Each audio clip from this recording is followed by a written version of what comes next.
तो ऑपरेशन सिंदूर में भारत ने पाकिस्तान के सैनिक और आतंकी अड्डों को नष्ट किया ही, साथ ही एलओसी पर पाकिस्तान की हर साजिश का जवाब दिया। ऑपरेशन सिंदूर के दौरान पाकिस्तानी रेंजर्स ने एलओसी पर नापाक फायरिंग की थी। कई जिंदा सेल अभी भी एलओसी से सटे इलाकों में डिफ्यूज किए जा रहे हैं। हमारे सहयोगी गौरव सावंत की एक्सक्लूसिव रिपोर्ट देखिए। बेहद खतरनाक है ये ऑपरेशन। जिस तरह से आर्मी के बॉम्ब डिस्पोजल स्क्वाड के ये इंजीनियर इस विस्फोटक को ले जा रहे हैं जंगल में, इसको ध्वस्त करने के लिए, जिसको यूएक्सओ का अनएक्सप्लोडेड ऑर्डिनेंस का कंट्रोल्ड एक्सप्लोजन कहते हैं। और मेरे साथ आर्मी इंजीनियर्स के एक मेजर साहब यहाँ तैनात हैं। हम लोग बिल्कुल इंटरनेशनल बॉर्डर के पास है। ये यूएक्सओ, ये जो बम है, ये किस तरह का विस्फोटक है जो मिला? ये एक एचई है जो कि 81mm मोटार का राउंड है। और ये आज सुबह 10 बजे हमारे विलेज के पास से विलेज मैन जब खेतों में काम करने जा रहे थे तब उन्होंने बताया कि हमें ये मिला है। और क्योंकि हम वहीं डिप्लॉयड थे तो हमें बताया गया। फिर हमने, क्योंकि वो इलाका काफ़ी सिविलियन एरिया से काफ़ी पास में था, तो हमने इसको शिफ्ट किया है अपने रिसोर्सेज के द्वारा और उसके बाद यहाँ लेके आए हैं। ये बहुत ही खतरनाक है क्योंकि दुर्भाग्यवश ये जो मोटर है, ये जो बम है, पाकिस्तान ने इसे दागा। ये फट के गिर के फट जाना चाहिए था, लेकिन ये धंस गया खेतों में और फटा नहीं। लेकिन जब खेतों में से सेना ने उसको निकाला, यहाँ लेकर आए, और सेना का बम निरोधक दस्ता जब ले जा रहा है तो ये कभी भी फट सकता है। ये कभी भी फट सकता है, बट अगर ये पहली बार में नहीं फटा है तो चांसेस थोड़े से कम है कि इस दौरान फट जाए। इसलिए हम इसे विस्फोटक लगा के फिर उसके बाद इसको डिफ्यूज करते हैं। 2, 1, फायर।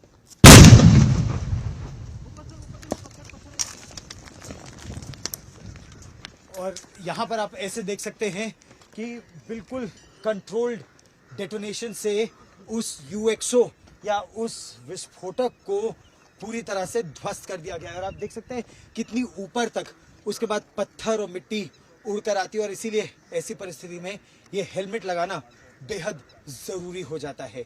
इस तरह के 36 विस्फोट अब तक हो चुके हैं और लगभग हर कुछ घंटों में एक गांव से खबर आती है कि वहां और विस्फोटक पाए गए हैं। इंजीनियर्स, सेना के इंजीनियर्स, जिनके लिए कहा जाता है first in battle last out, उनका ऑपरेशन अभी भी चल रहा है। कैमरामैन संजय कुमार के साथ गौरव सावंत, इंटरनेशनल बॉर्डर, जम्मू आज तक।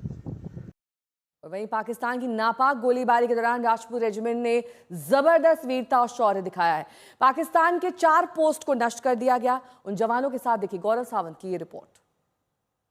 जम्मू और कश्मीर में और खासतौर पर सीमावर्ती इलाकों में इस समय स्थिति खासा तनावपूर्ण है और जम्मू और कश्मीर सरकार ने भूतपूर्व सैनिकों को यह कहा है कि वो तैयार रहें, उनको शामिल किया जाएगा सेना के एक अलग संगठन में, ताकि वो लोग वाइटल एसेट्स और वाइटल पॉइंट्स की सुरक्षा कर सके।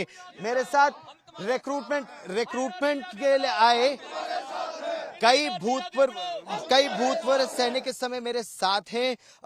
ये जो आदेश आया है कि भूतपूर्व सैनिकों को एक बार फिर भर्ती किया जाएगा वाइटल एसेट्स और वाइटल पॉइंट्स की सुरक्षा के लिए, यानी ब्रिजेस हो गए, रेलवे हेड्स हो गए, उनकी सुरक्षा के लिए, आप उसके लिए तैयार हैं? हम सब बिल्कुल तैयार हैं। लेकिन एक उम्र का वो, उसमें जो उम्र का साहब, उसमें ऐसा है कि एक मैसेज मिला है जो 2017 के बाद रिटायर हुए हैं उनको रिकॉल किया जाएगा। लेकिन मैं 96 का रिटायर हूँ और मैं वॉलंटियर हूँ इस चीज के लिए, देश की सेवा के लिए। फिर भी मैं अपने जाना चाहता हूँ। ये है वो जोश और ये है वो जज्बा जो भूतपूर्व सैनिक दिखा रहे हैं। और बहुत जरूरी है क्योंकि सेना हो, पुलिस हो, अर्धसैनिक बल हो, उनकी एक अलग भूमिका हो जाती है। और ऐसे में अस्पतालों की रक्षा करना हो, स्कूलों की रक्षा, ब्रिजेस की रक्षा, टेलीफोन टावर्स, बिजली घर, इन सब की रक्षा के लिए क्या आप लोग तैयार हैं? बिल्कुल सर, पहले तो हम आज तक का धन्यवाद करते हैं कि जो हमारा बॉर्डर का आईबी का इलाका है, आज ग्राउंड जीरो से आप रिपोर्ट करने के लिए आए हैं। और जो आपने जो बात बोली है कि ऑपरेशन सिंदूर की, हमारे सैनिकों ने पाकिस्तान को मुंह तो जवाब दिया है, क्योंकि पाकिस्तान ने जो कायराना हरकत की थी 22 अप्रैल को, उसके बाद हमारी सरकार ने और भारतीय सेना ने मिलकर एक ऐसी स्ट्रेटजी बनाई जिसके उसके जो आतंकवादियों के ठिकाने थे उसके ऊपर गोलाबारी करके उनको नष्ट किया गया।